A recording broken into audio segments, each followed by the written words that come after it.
Well, hello everyone. It's Brian Sachs here with my partner Joelle Sagner, and welcome to Senior Transition Helpers. You know, one of the things that we focus on obviously here is real estate, and the real estate environment, if you will, and industry is going through some flux, and you probably have heard about it or read about it.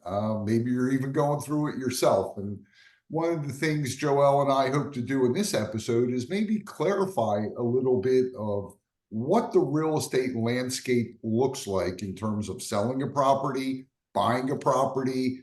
It kind of all gets back to who represents who and who's paying who, and how does the whole process sort of come together so that a seller sells their house, a buyer buys a house, and everyone is represented properly.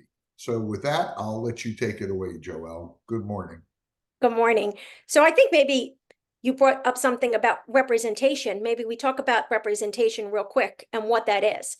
So representation means that you have somebody who is a professional, who is trained, who takes continuing education. Someone like myself, who's also an associate broker, has a higher level of training. Brian, who's been in the industry for over 30 years and has his SRES, which is for seniors. These are important things to know because when you're buying or selling a house and you have a realtor working with you, there are codes of ethics that they must abide by. There are laws that they must abide by.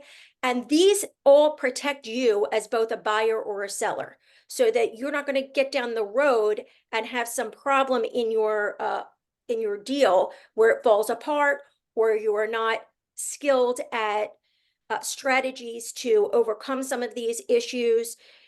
People that are real estate agents that have been in the business for a long time, like us, we have done hundreds and hundreds of transactions. There's always something new coming up, so we're always learning, but we've dealt with so many. It's not the same as if you're a seller and you want to sell the home on your own. Certainly that's an option that you have, but you have to realize that you could be losing a lot of money by not knowing the strategies to get the most amount of money to start for your property, as well as issues down the road like repairs or other issues that may cause the buyer to walk from the contract or cost you a lot of money in doing those repairs to keep the deal together. And as a buyer, it's very important because you need some protection. When you have a contract with a realtor and there's a contract for the property, the realtor is making sure that everything is being adhered to in that contract.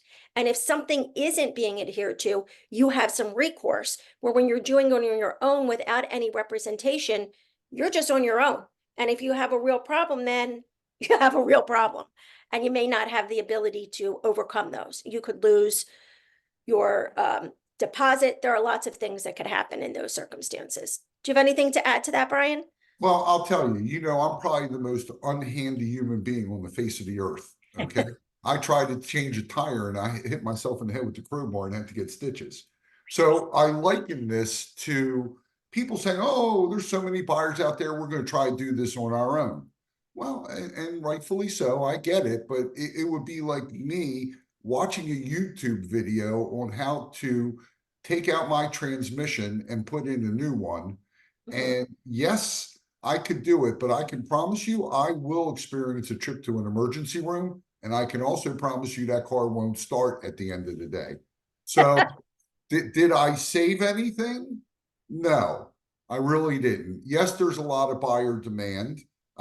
Yes, but there are so many laws and intricacies. How do you know if that buyer is qualified to even buy your home? Because they said so. Right, You right, know, exactly. if they're giving you cash, do you know that you need to get a certified letter with their funds so that they can show that they have the funds? Are you aware of the differences? Just an example, Joel, we're in Palm Beach County. The way closing costs are structured in Palm Beach County versus Martin County Right. versus what is Broward. customary in Broward or Miami are all completely different. And that's why you need one of the reasons you need a professional. So if you're thinking of doing it yourself, yeah, anybody can stick a sign in the ground and sell it. That's not the hard part. The hard part's getting you the settlement, because Correct. just because you sold the house doesn't mean you settled on the house. Those are two different experiences, and everything that happens in the middle is where the expertise of an agent comes in. Go ahead. Right. And the last NAR, which is National Association of Realtors, they do studies every year. The last one that I think it was last year said that when somebody sells the home on their own, they lose 17% of what they could have gained. So you're more than covering what a real estate agent would charge in commission. And that moves us to the commission part and what all this flux is in the market. So do you want to just say a little bit about what's going on? Well, so, the National Association of Realtors just settled a lawsuit, actually a number of lawsuits, and then brokerages are settling lawsuits as well. And there's two major changes, okay? The one major change is that the listing agent will not put a fee to the buyer's agent in the multiple listing system, okay? Now, I'm choosing those words carefully. It won't be put into the system. That doesn't mean that it won't be paid. I don't want to go off on a rant about the media, but the media, just let me say it subtly, the media tries to hype things because that's the business they're in, right? They want you to watch, read, listen, whatever.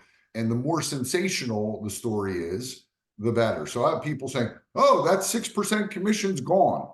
Well, maybe, but it was gone a long time ago because most professional agents are charging less than 6% right now, typically. Well, you may not agree. We don't agree with that, but that's okay. Okay, I mean that's okay. Look, the bottom line is, um, I think we need to talk about representation, Joelle. So I'll give you a scenario that I explain to buyers all the time. You're out on a Sunday and you're just driving around, right? And you go into a property and you fall in love. An open house he's talking about. Yeah, you go into an open house and you fall in love. And the agent in that open house is the sweetest, nicest, most competent, wonderful person. You want them to be a member of your family. Okay. And you say to them, gee, I love this house. And I know it's listed for 600. We want to offer 550. But if we have to, we'll go over 600. We'll go all the way up to 620 if we have to, because we want this house. Now, remember, this is the sweetest, nicest agent that you want to bring into your family. You love them so much. Okay. Let me explain to you what that agent's legal rights are. Joelle and I are not attorneys. We're not accountants. We're not financial planners. We're not giving legal or accounting advice, but we are going to give you real estate advice. That agent must take your contract and go to the seller. And here's what they must say legally. They must say, do not accept this offer of 550 because this buyer told me they will go to 620. Why? Because that agent has a fiduciary legal responsibility to that seller to say that, okay? And to make sure that that seller gets the most money for that property. So they're going to go back and they're going to say, yeah, the seller won't take 550, but they'll take your 620. Okay. Right. Flip that around a little bit. You're represented now by a buyer's agent that you've engaged to represent your interest as a buyer agent.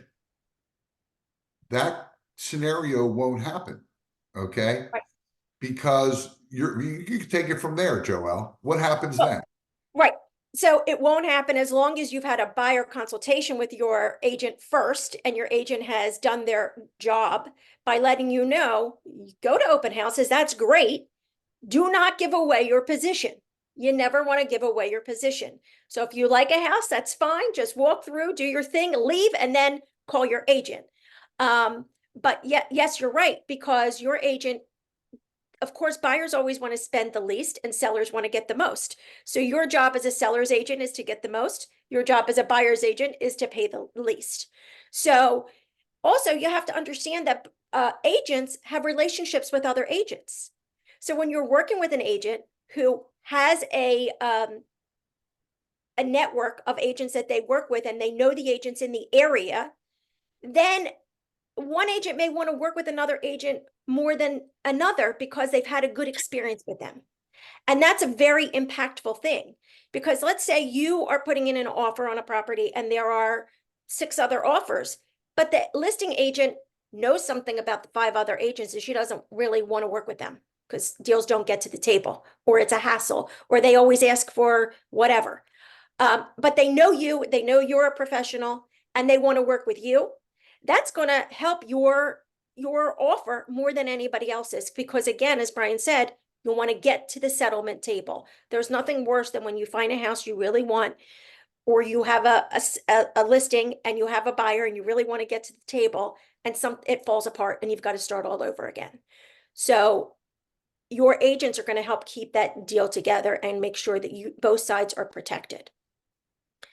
And then back to what Brian was saying about this lawsuit that was settled.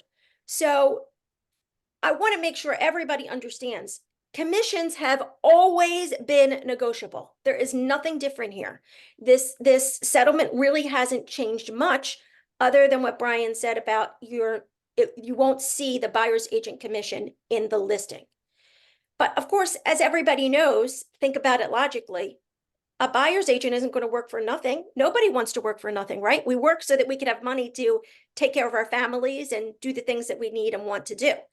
So not having that commission in there is only, what's going to happen is people are going to call the listing agent and they're going to want to know what is the seller paying a buyer's agent.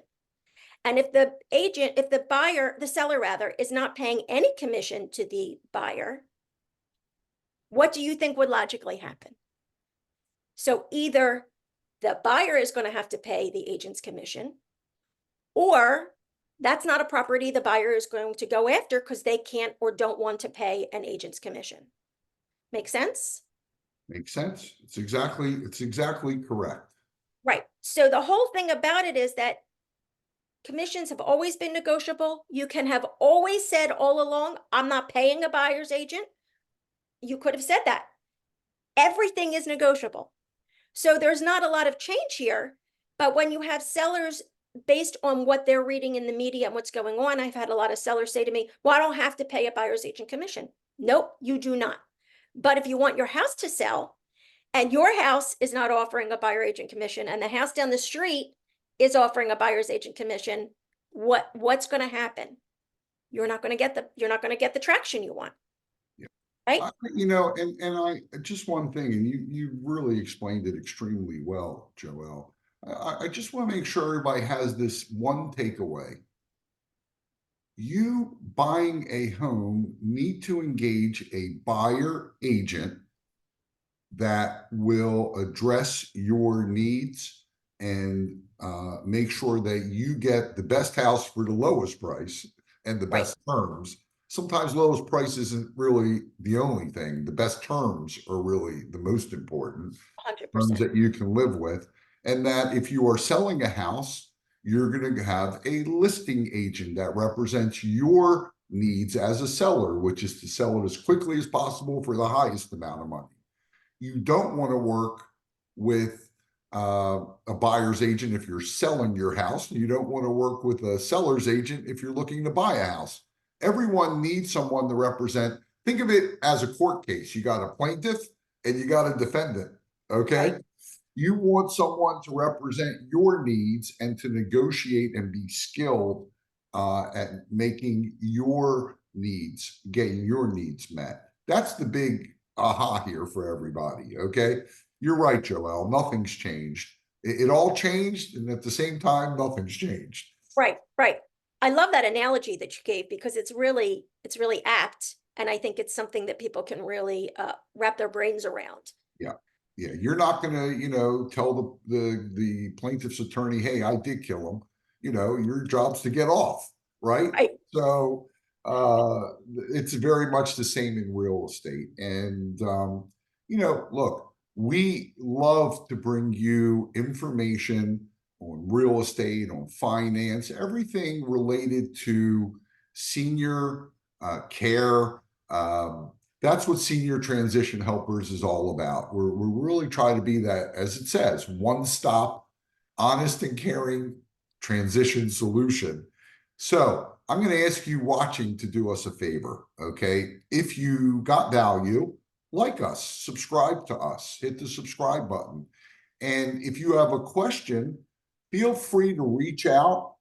You can leave your questions. We read them, okay? So leave your questions below. If you have something you want us to cover, certainly tell us and we'll be happy to cover it. If you want to be a guest on the Senior Transition Helpers podcast and you have a business or service that helps seniors, we're all about it. So, Right. Joelle, how do they reach you? And I'll give them how they reach me. And Sure. I can be reached at 443-277-3160 or Joelle at Senior Transition Helpers.